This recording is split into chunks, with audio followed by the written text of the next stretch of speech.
Our first guest tonight is from a growing genre of TV shows that blur reality and drama. We've got Made in Chelsea, Geordie Shores and The Hills. But there's one that seems to have taken the nation by storm and is currently head and shoulders above the rest. That's right, it's the granddaddy. From the BAFTA award-winning TV show The Only Way is Essex, please give it up for Lauren Goodger.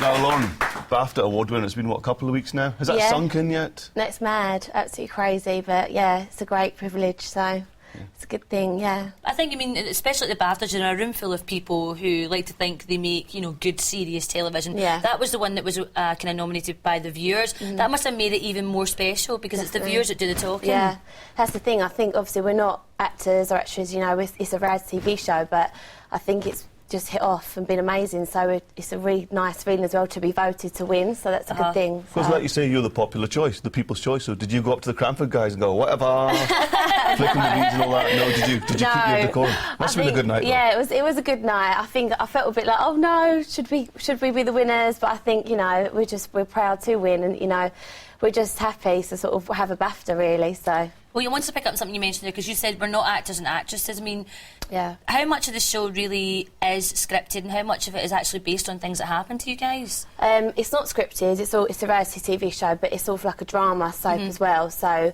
you know, there's sort of anything that's happening, we kind of know to a certain extent, and obviously it is real, so nothing's acting or set up. It's just sort of little things like everyone being at a party, we know they're going to be there, stuff like that, so... So I think a lot of people will be aware of the show. They'll see it on the cover of Heat or Grazie or Closer, but they might not actually have seen the show. And it's defined as, is it real people in modified situations saying unscripted lines but in a structured way? Now, for example, I saw a scene where you pushed Mark into the pool. Yeah. So what happens in that situation? Is that something that happened, or did they say, right, I want you to get into the scene, and by the end of it, I want you to push him in his white suit into the pool? How does that work? They asked me to do that, so obviously they sort of tell me last minute, and I was like, oh no! But yeah, they sort of asked me to sort of go up to him, be really annoyed, and I actually was annoyed because I was stuck in the car for 7 hours. So yeah, so I sort of walked in and sort of had to do it. It was really nervous. I get really nervous as well to do it. So, but yeah, it makes the show though, so... It does, everyone loves it, you know. But tell me how your life has changed personally, because it must, I mean, I know that when you go on things like the Daily Mail website, all these showbiz websites, you guys dominate there, people want to know so much about you. Yeah. Do you struggle now not really having any sort of private life? Because everyone needs a wee bit of private time, or is it something you've learned to deal with? I'm adjusting, but I don't think I'll ever get used to it. It's just changed completely, but I'm here, there, everywhere, and everyone sort of knows me, and I kind of forget as well, and I still think, oh, I'm not working in the office no more, I'm now on a TV show, so but it's a good thing, I'm sort of proud to be a part of it, so, yeah, no, I'm really proud, so... Yeah. It's part of a genre now, a new genre of television shows. Yeah. Right, there's probably 5 or 6 on the go now. Yeah. What do you think is actually the appeal of them?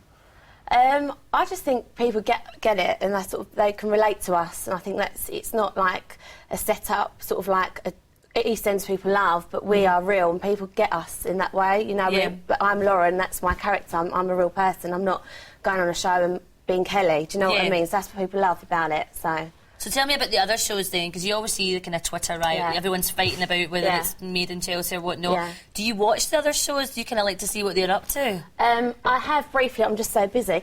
But I was just... that's a nice problem we have, isn't it, that you're so busy as a result of the show? I'm glad for everyone else to try it. I think we've done so well, so other people will try it. So it's sort of a good thing that other people want to do Made in Chelsea and Geordie Shore. There's a really, really good Scottish one called The Scheme. I've heard, oh God, we'll organise a DVD, we'll send it to you, but you should watch it. Nowhere near. Really what is it like, just about... It shows a very, very different side to some places in Scotland, nowhere near what you guys do.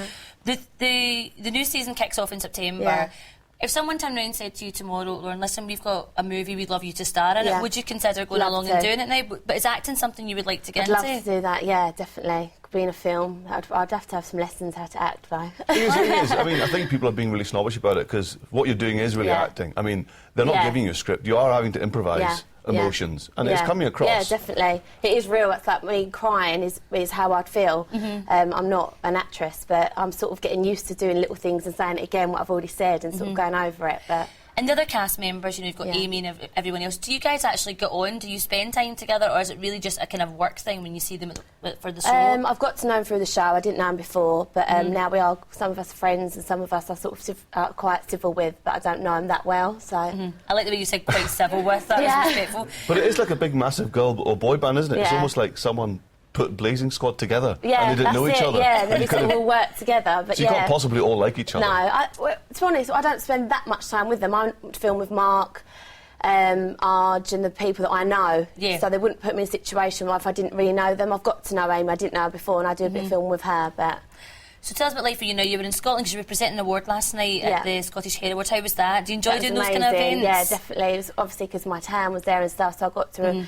My town was sponsoring the awards, and that was really good. So, and obviously giving the award out, and it was just a really good event. Everyone was lovely. All the Scottish girls were glam, so they're all like us. Well, I tell you what, Lauren, you're a beautiful girl. It's been a pleasure meeting. I'm glad that your business and everything's going so well, and we wish you all the best with everything coming up in season 3. And come back anytime you're in Scotland to see us. Listen, Lauren Goodger, everyone, give her a huge round of applause. Thank you so much for being here.